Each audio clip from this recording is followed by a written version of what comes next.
Welcome to drboycetv.com, the home for intelligent Black people. My name is Dr. Boyce Watkins, and today I want to talk about Diddy. Diddy, there's an update on the whole Diddy case, and I've also been thinking about this a little bit in terms of what this means economically, as well as the delusion that money can cause to put us in crazy situations. So we're going to have a lot of fun. We're going to have a great conversation. So get comfortable, hit the thumbs up button, buckle up your seatbelt. We're going to get started on drboycetv.com right now.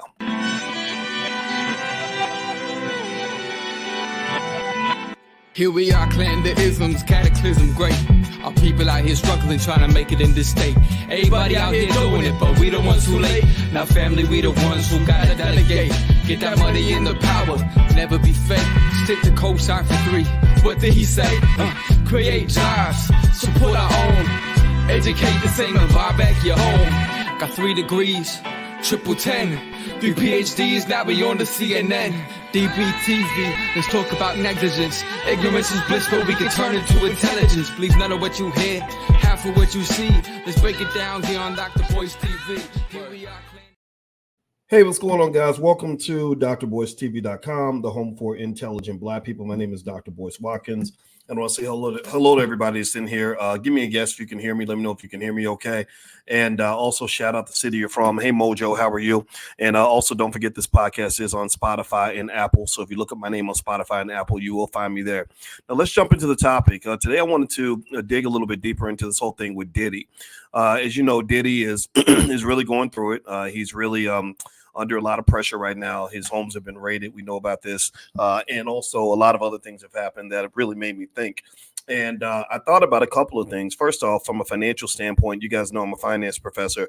And from a financial standpoint, I wonder how Diddy is kind of handling all this controversy. Diddy has lost a lot of his most lucrative partnerships. Diddy's brand has become toxic. His personal brand has. Addition to that, there are lots of legal fees that they come up with this kind of thing and settlements and all this sort of thing. So he's going to really have some financial pressure on himself. I don't know how liquid he was. I know that from what I was gauging from the outside of his deal with Diego, that it wasn't really a matter of him having a lot of excess cash. I was really surprised by how little he was willing to invest in the promotion of his vodka brand. Also, I think with Diddy, I think long term, I'm wondering how how protected his family legacy is, economically speaking. That's one quick thought. Now, here's the latest development. So apparently, the woman who was allegedly shot by Diddy years ago, the sister, I'm going to pull up her name in a minute, but she was, sorry, scratch that. I said shot by Diddy. Let me change that. She claims she was shot by Diddy. I want to make sure I say that correctly. Allegedly, her name is Natanya Rubin. So Natanya Rubin is one of the victims in that nightclub shooting in 1999. Give me a guess if you remember that nightclub shooting, if you remember what happened allegedly with Diddy. J-Lo was there. The rapper Shine was there, and Shine actually took the heat of that shooting and ended up getting deported. And this lady's name is Natanya Rubin. She's one of 3 people that were hurt in the incident. She wants the bullet fragments taken out of her.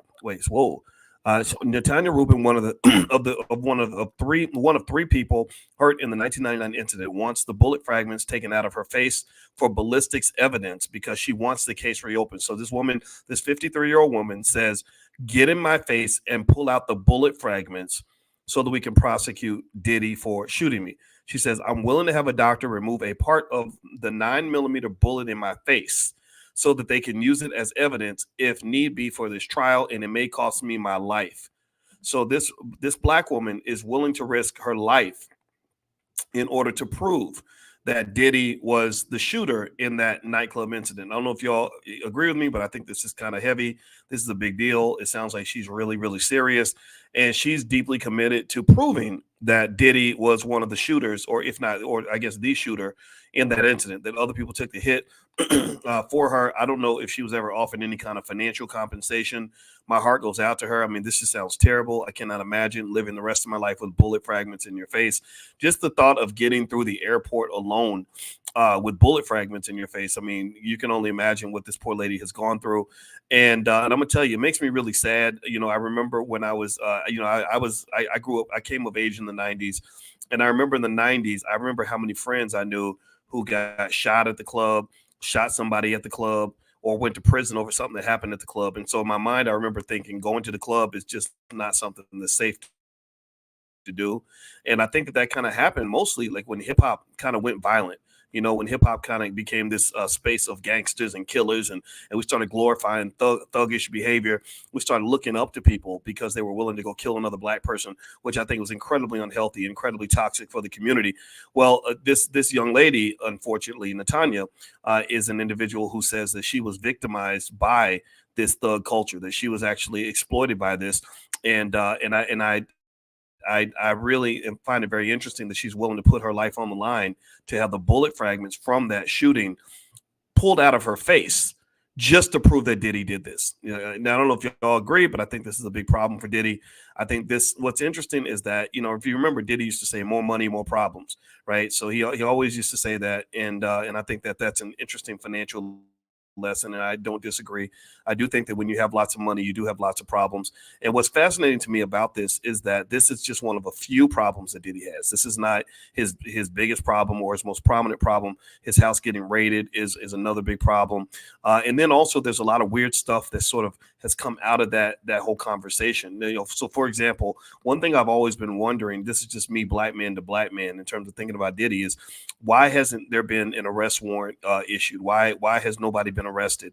Now, a lot of us may say that him not being arrested means that he didn't do anything. They don't have anything on him.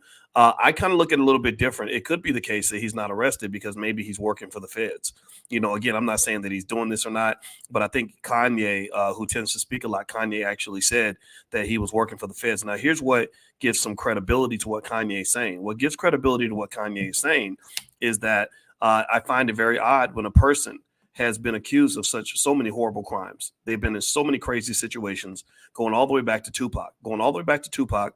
Diddy has been in the center of a whole lot of shit. He's been accused of a whole lot of stuff. And how in the hell is it that this guy can be accused of so many different things and always escape unscathed? How can he be the Teflon Don, so to speak, and not really be held accountable for anything that he allegedly did? Now, again, I'm not sure if this is true or not. I'm not here to necessarily speculate on that. I can just lay out possibilities, but I do know that Freeway Ricky Ross, who's the original Rick Ross, not the fat guy who's the mediocre rapper. I'm talking about the original Rick Ross. I know Ricky Ross. My wife does too. And one thing that Rick Ross told me that I thought was really interesting was he said that when he got arrested for selling dope, he said that his Colombian connect, who brought billions of dollars of dope into the country unscathed, he got about 18 months in prison. Now, I'm trying to figure out, how can a guy, there are guys that are doing 30 years in prison for selling weed. There are people that had a couple ounces in the 90s or even the 80s who are still locked up. I know people that were slinging, indirectly. Fortunately, I didn't have to be right in the culture, but a lot of us knew people that were slinging. I know guys who were slinging small amounts of dope who have been in prison since 1994, since Joe Biden passed all those crime bills and everything else. So how in the hell, if a man can be in prison 30 or 40 years for slinging small amounts of dope, how in the hell can a guy sell billions of dollars of dope and only get 18 months? Well, if you're helping the feds do their job, if you're helping them to allegedly catch criminals or maybe blackmail people, then they can make sure that those charges go away. So again, with Diddy, what's interesting to me is I'm wondering what in the hell's going on. I wonder if this is an Epstein scenario. I don't know if y'all saw this, but there was a report that he had all these cameras in different rooms in the house. In his house, there were all these rooms that had all these cameras. And so my question is, I know you're freaky, but why would you be recording people doing things that they don't want people to know about, doing private things, against their consent? Well, the only thing I could think of is blackmail. I can think of blackmail. You have these very public parties, just like Epstein did. You invite all your celebrity friends because they all want to be around you. And this is where I step in as a finance professor on this conversation. In case y'all wonder why I would be talking about something like this, is number one, I'm a black man, and I'm really curious about anything happening involving black men in the black community. But then number two, this is all about money. This is all about money. Most of the people that wanted to hang out with Diddy hung out with Diddy because he had money. He was the baller. He had money. He hung out with other people that had money. Donald Trump, that's another guy that people have been shocked for many years why he was never in jail. It's the money. And so ultimately anybody that was associated with Diddy throughout the years is going to have to deal with the fact that if you were at a Diddy party and you did some stuff that you didn't want people to know about, there are people that do believe that his house was raided, not to get him on any crime, but to actually get rid of the evidence that he has against other people, to make sure that if they do make him the fall guy, if they do take him down, that he doesn't have the ability to take a whole bunch of other people down with him. And so what does this look like? Nobody, I don't think we really know. I just know that overall, we have a situation that's probably more complex than you think. And also, it's really important to understand that, you guys know we talk about money all the time on this platform. I'm a finance professor. We've helped millions of people buy stock for the first time, things like that. I wrote my whole dissertation on the stock market. So I'm fully convinced that the stock market is one of the secrets and keys to Black wealth. I can show you how to invest in 5 minutes, and I hope that you'll listen to me when I talk to you about it. And one of the things about money is that when you have a whole community with millions of people that are all desperate for their next dollar, desperate for their next opportunity, then those are the people that get sucked in to the Diddy parties and all the other nonsense. Now, if y'all could do me a quick favor, please hit the thumbs up button, thumbs up, share, subscribe. My name is Dr. Boyce Watkins, and I want to let everybody know I have a gift for you if you'd like to have it. I have a list of the 5 great stocks you can buy that will cost you less than $10. It's totally free. It's a list of 5 amazing stocks you can buy. I vetted these stocks. I bought 3 out of the 5. I didn't buy all 5, but I like all 5. And here's the link. I'm going to put this link in the chat, and you can just click on that link and get access to that. It's totally free as a gift from the Black Business School. And if you don't see the link, or if you're listening on Spotify, all you have to do is text the word money to 87948. If you text money to 87948, we will send you that list, and it will be yours, and it will get you started on investing. Don't be scared. You got to invest. The world is changing. AI is everywhere. AI is going to take jobs, and people using AI are also going to take jobs. So you got to learn AI, and you have to invest in AI. So if you also text the word money, I'll send you a list of AI stocks that I like. I'll send you a training on how to make money without working. And I want you, and I really have to say this. I hate having to say this, but I'm not one of these like internet gurus, one of these people that just loves to, get people to sign up for classes so I can just give you a bunch of feel-good stories. My real PhD is in finance. I got it from The Ohio State University. I taught at the University of Kentucky, Syracuse University, etc. I've been teaching this over 30 years. I taught my first college class in 1993 before Biggie dropped his first album, I think. And so I know what I'm talking about. So this is real. You can ask any of the students in our programs how they feel about it, and they will confirm that we are legit in the Black Business School. So feel free, just text the word money to 87948, and I will send you that list of stocks you can buy for under $10. Don't be scared to invest. You must do this for your family. Do me a favor, hit the thumbs up button, thumbs up, share, subscribe. Now let's get back to Diddy. Okay, so with Diddy, one of the things that is interesting here is I'm really curious to see what's going to happen if that case with that woman reopens. I'm wondering if if she's ever been compensated for what she went through. If you remember what happened back then, I followed hip hop really closely. I've always been a hip hop head and been into hip hop music because I love it. But at the same time, I hate the way they destroyed it. And I remember, anybody remember Shine? How many of y'all remember the rapper Shine? He was real good. He kind of sounded like Biggie.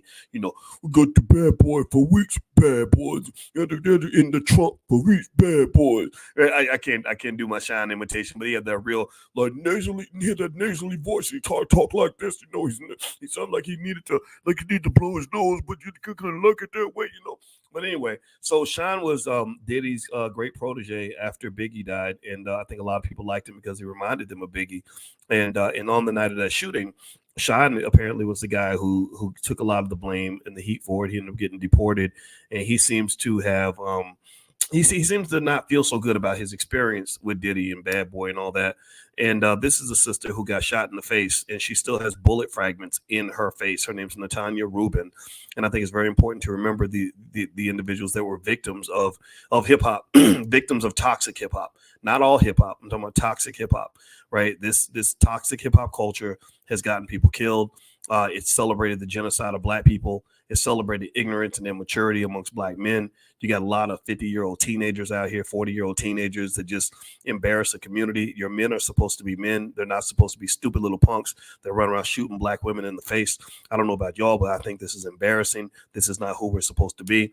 So Diddy apparently is, he was a symbol of a lot of what people aspire to. I still remember that student I knew in Atlanta who told me that the reason she didn't study when she went to college was because she knew that one day Diddy was going to discover her and she was going to go work for Diddy or Jay-Z.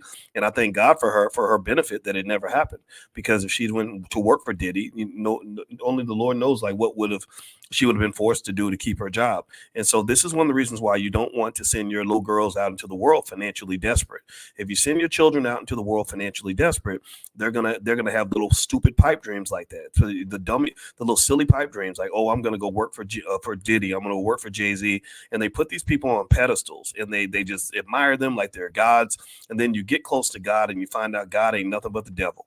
You find out that this ain't nothing but the Wizard of Oz. You find out that this man that you've admired all your whole life ain't nothing but a weaselly little guy who's going to put his penis in you the first chance he gets. And I'm just going to tell you, I think that if you want your kids to be to step away from this nonsense, you got to do three things. Number one, you got to make sure that they know who they are. A person who doesn't know who they are is going to follow the crowd. They have to have their values sound before they step into that space. Number two, you got to make sure that they're financially secure. A child who is financially secure thus has the ability to say no to opportunities. Give me a yes if you understand. If your child has some money invested and you've taught them how to buy stock and stuff like that. We've taught hundreds of thousands of kids in the Black Business School how to invest. It's not hard. I have a PhD in this stuff. Easy to do. I'll give you a link if you want to take advantage. But if your kid has wealth, then they're not going to feel like they have to take stupid opportunities. They're not going to kiss somebody's butt just to be around famous people. Number three, they're going to, we got to stop the celebrity worship. The celebrity worship in the Black community is absolutely toxic. It's absolutely ignorant. It's about the dumbest shit that we could ever do. We sit around and we look at people that are just as worthless as the doo-doo in your toilet, and just spiritually and psychologically ignorant as hell, self-destructive, all high and drunk all the time, killing their own people. And somehow these aren't the individuals that represent you to the politicians. These are the ones that you look up to. These are the people that you say, oh, I want to be like him. You're such an inspiration. Oh my God, you came to my daughter's school. And I don't want my child looking up to that. I just don't. I want my child looking up to people who are thinkers. I want my child looking up to people who are leaders. I want my child looking up to people who are good. I want my child looking up to people who love men who love Black women who love Black men, people who love Black family, people who care about the community. That's what I want them to look up to. I don't want them looking up to degenerates with disease degenerates, because STDs are probably everywhere. Nobody talks about the STDs. Isn't that funny? Nobody talks about the spread of STDs in the community and how that's linked to the low level debaucherous culture that is constantly being promoted to us. Seriously, I mean, how often do we ever even talk about that? How often do we talk about the fact that you could throw a rock and hit a Black man that's got HIV in Atlanta? How many of us even bring that up? Is that just something we don't talk about anymore? Did HIV go away? Did it disappear? Or do y'all only focus on the bright, shiny objects? I can just tell you at the end of the day, if you want to elevate, you're going to have to elevate. If you want to elevate, you're going to have to elevate. If you want to elevate, you're going to have to elevate. That means you can't vibrate on that low vibrational frequency of toxic hip hop. All that dancing and partying and killing and getting high and drunk and sleeping with everything that moves and destroying your life. It makes me very sad that these become the heroes and role models of our community. These are not bad. I'm not saying that all these guys are stupid. They're geniuses in their own ways. But if you look at this picture right here, right, these are 4 Black men. They get a tremendous amount of admiration. You admire these individuals more than you admire your scholars. You admire them more than you admire your nurses. You admire them more than you admire your teachers. You admire them more than you admire your parents. But let's really just process this for a minute. Pharrell is not a bad guy. He's not a dumb guy. But, he does like little fashion brands and wears pink purses when he goes places, which I don't know what all that means. And I don't really know exactly what Pharrell does on a consistent basis that makes him worthy of being put ahead of all the other people that are really doing work for the community. However, Pharrell he might be an exception though, because I have seen Pharrell speak a good language in terms of acknowledging black people. So I'm not really gonna have too many negative things to say about him, because I'm not trying to be hater of the year, because I don't think Pharrell would fit into that. Kanye, I spent 12 hours on the phone with Kanye last year, and I was not impressed. His arrogance is unbelievable.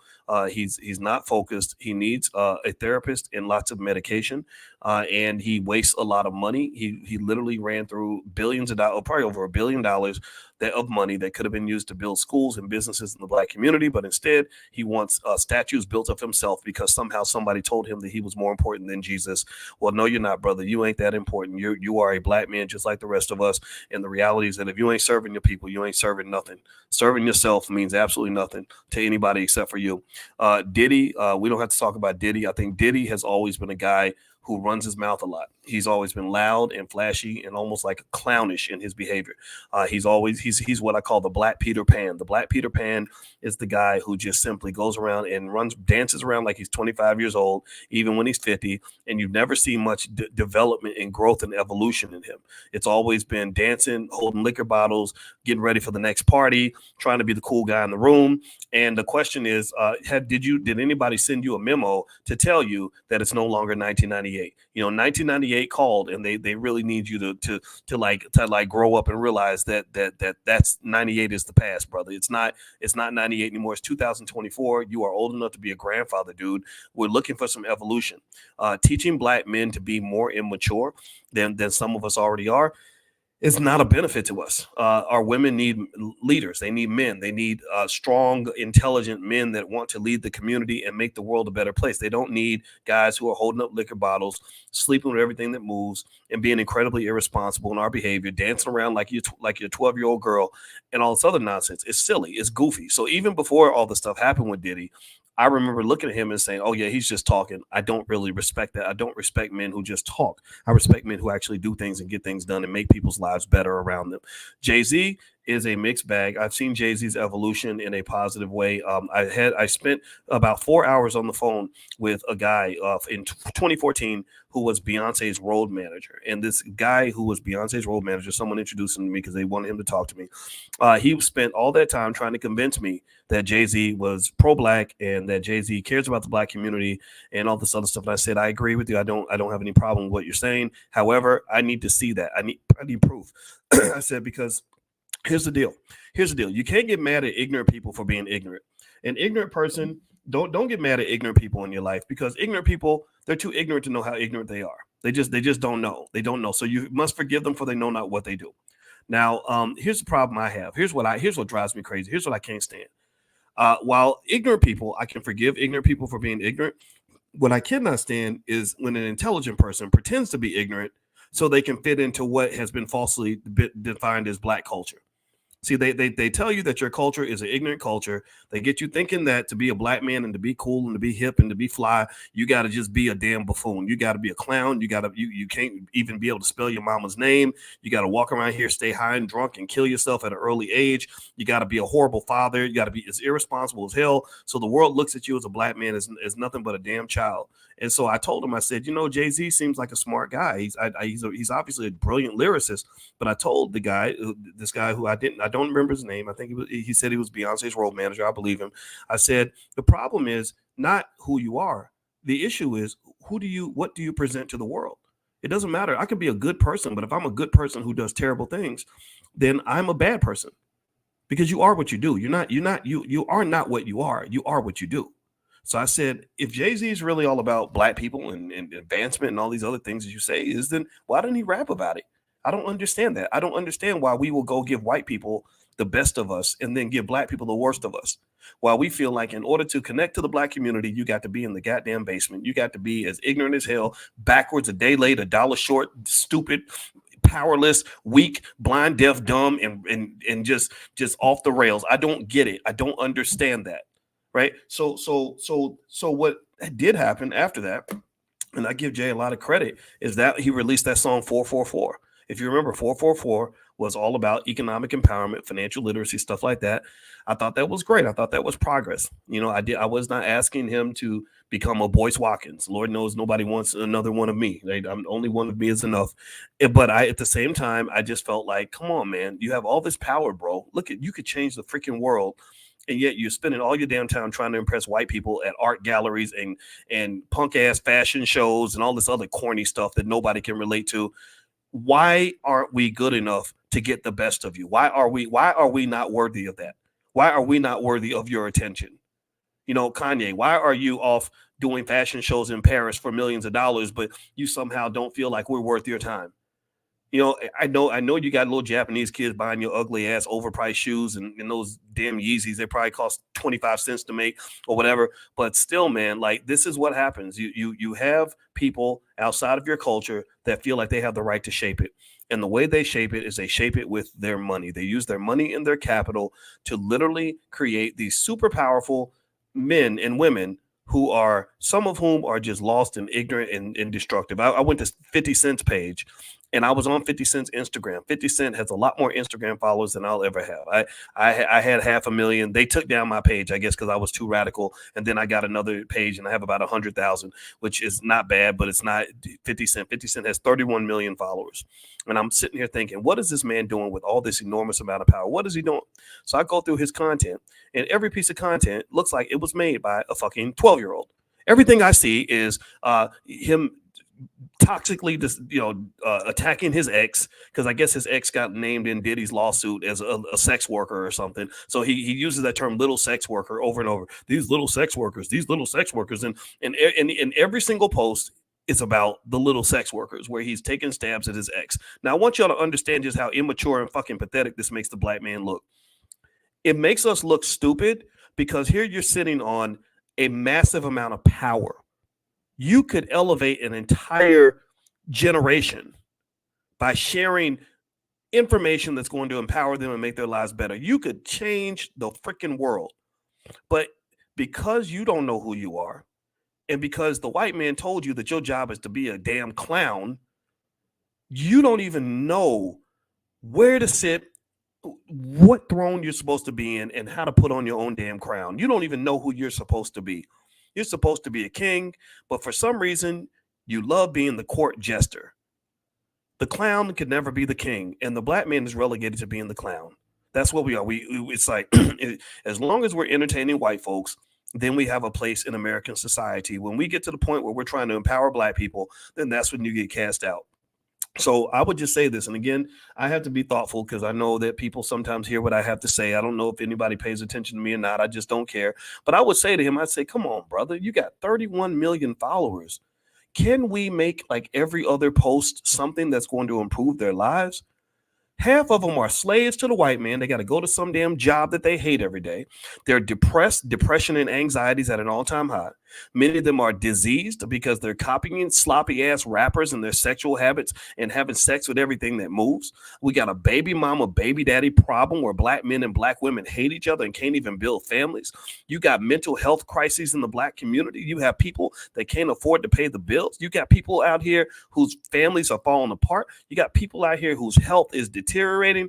And all you can do is sit up there and make jokes about your child's mother, which just speaks to a vibrational frequency that is not worthy of the very best of what our community can possibly be. It's just not, and the biggest challenge you have as a community is that the people that get elevated and celebrated the most are the ones who are least qualified for the position. They don't even understand the gravity of their opportunity.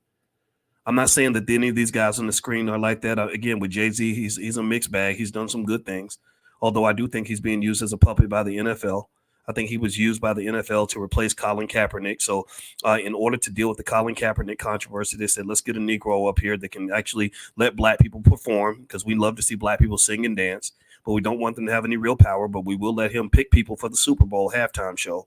But if you look beyond that, there's been no other progress and no other significant area in terms of team ownership or any of these things. Because at the end of the day, what Jay-Z really should have been doing, in my opinion, is getting together with his other black celebrity friends and starting a damn sports league. You should have been copying the Ice Cube blueprint, but instead you're just copying the blueprint that's been in existence for 100 years. Black people have always been allowed to entertain. We've always been allowed to sing and dance and make white people smile.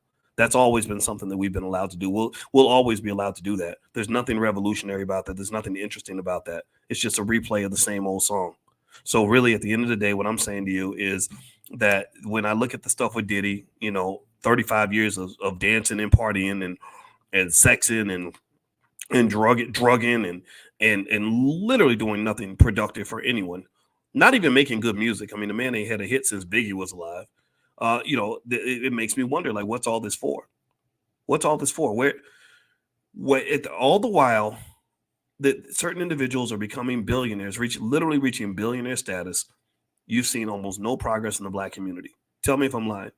You have not seen our children get better educated. Our families are not stronger. Our streets are not safer. Our people are not better off. And the same percentage of us still work for white people that worked for white people back in 1993. My question is, what's the progress? So the joke's on you. Diddy did a Halloween thing where he dressed as a Joker one year, and I think that's an appropriate costume. He should probably just keep that costume on all year round. I think that would have been good. In fact, all the rappers need to get a Joker costume because most of y'all Negroes ain't nothing but a damn joke. I'm not talking about every rapper. I'm not talking about my buddy Killer Mike. I'm not talking about my homeboy D1. I'm not talking about Kendrick Lamar. I'm not talking about my friend Immortal Technique. I'm not talking about guys like that at all. I'm not talking about J. Cole. I'm talking about, but you know who I'm talking about. The black man, to some extent, unfortunately, in America, is made into a consistent clown. You are the big joker. You're not even the big joker. You're the little joker. That's what you are, because the joke's really on you.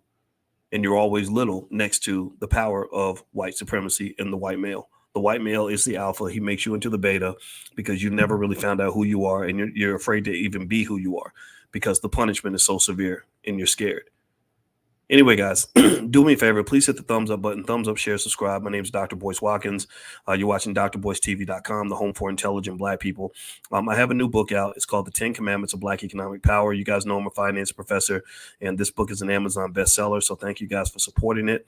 If you'd like to get a copy of the book, you can go to drboycebooks.com. We run a family business out of our house. We can mail it right to you, so feel free to go to drboycebooks.com. Also, if you want to get started on your pathway to wealth, I have a great training program called Black Money 101. So if you go to blackmoney101.com, it'll get you started on the power of money. We have taught finance all around the world. I just spoke to John Boyd, whose family's group Infinity Song is really doing great around the world, and so I'm thinking I might join them over in Europe. So if you live over in London, I know I want to get back to London at some point soon, and so if you want to take a look at the curriculum at Black Money 101, it's low cost and it's for the whole family. So feel free to go to blackmoney101.com. Hit the thumbs up button, thumbs up, share, subscribe. If you have not done this yet, this podcast is on Spotify and Apple. So let's go ahead and just conclude on the Diddy thing. I'm not going to keep on belaboring this point. I might go back and address Diddy again at some point if there is a development, but I will say that from a financial standpoint, what I see as a finance academic is a couple of things. Number one, all these problems are gonna really hit Diddy in the wallet. One of the things that has to occur is that when you have wealth, you have to protect it, and one way that you protect it is with your behavior. You have to be careful with who you're around and what you do when you're around those people. I don't know if Diddy was that careful. I really don't get that sense. So the lawsuits are going to come in like an avalanche, and I'm really curious to see how he's going to protect his family legacy. The other area where money matters when it comes to Diddy is that Diddy was a person that was able to use his money as a magnet. He became the shit.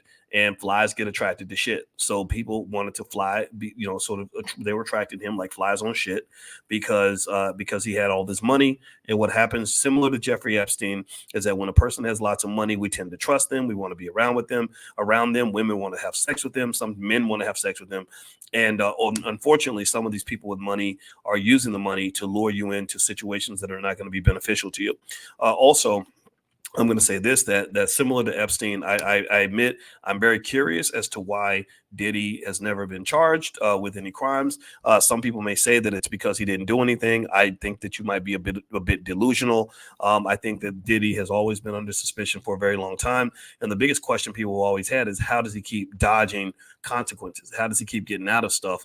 And I'm going to tell you, I wouldn't be surprised. Just know that the CIA, FBI, and all these federal agencies are very, very slick with how they move.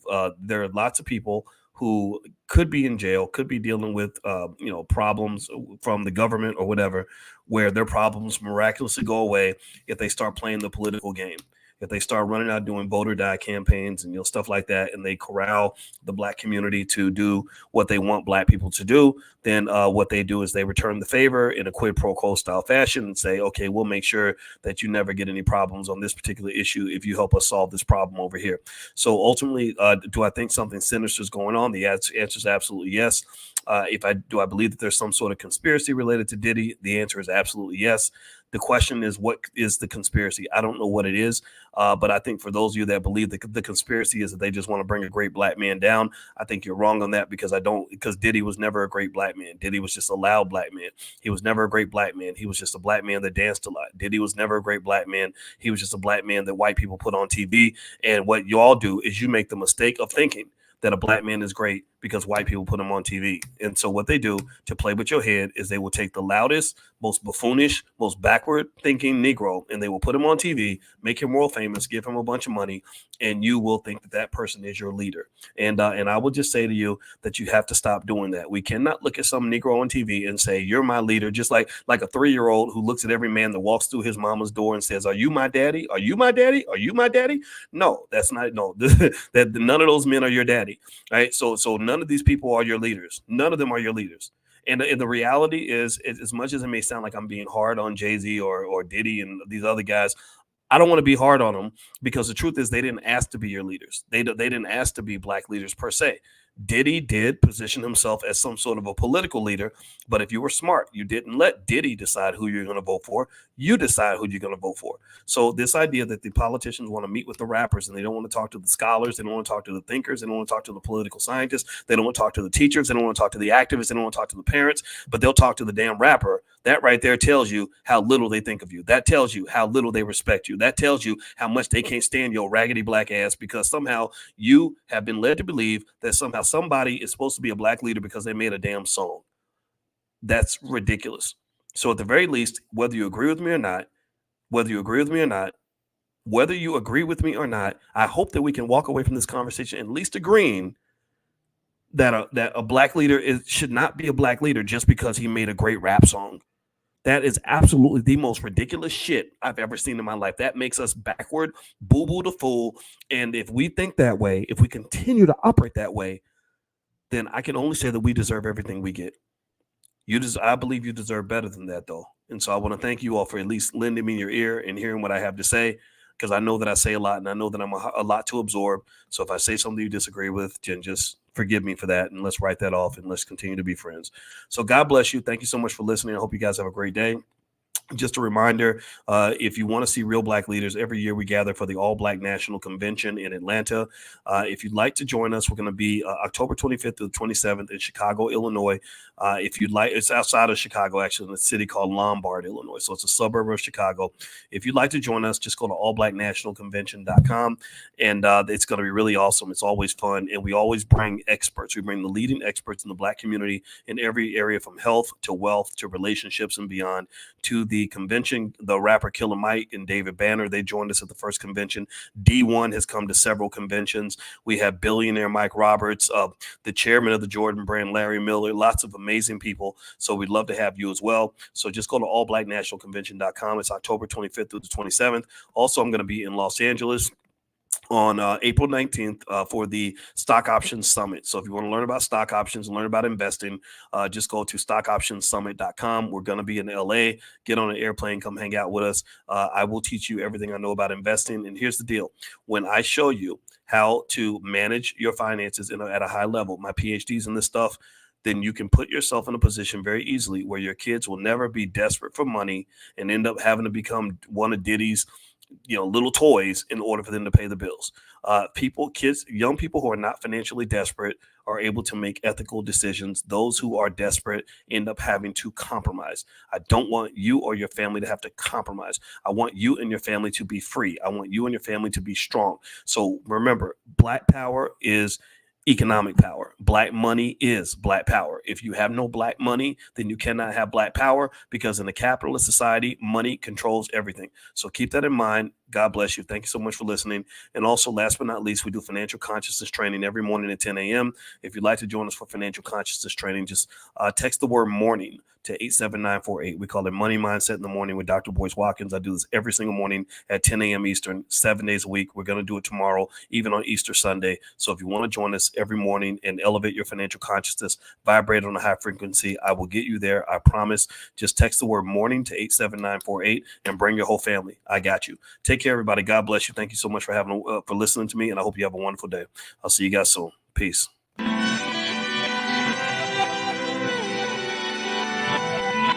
Here we are, clan the isms, cataclysm great. Our people out here struggling, trying to make it in this state. Everybody out here doing it, but we the ones who late. Now family, we the ones who gotta delegate. Get that money in the power, never be fake. Stick to cosign for 3. What did he say? Create jobs, support our own. Educate the same and buy back your home. Got 3 degrees, triple 10. 3 PhDs, now we on the CNN. DBTV, let's talk about negligence. Ignorance is bliss, but we can turn it to intelligence. Believe none of what you hear, half of what you see. Let's break it down here on Dr. Boyce TV. Here we are.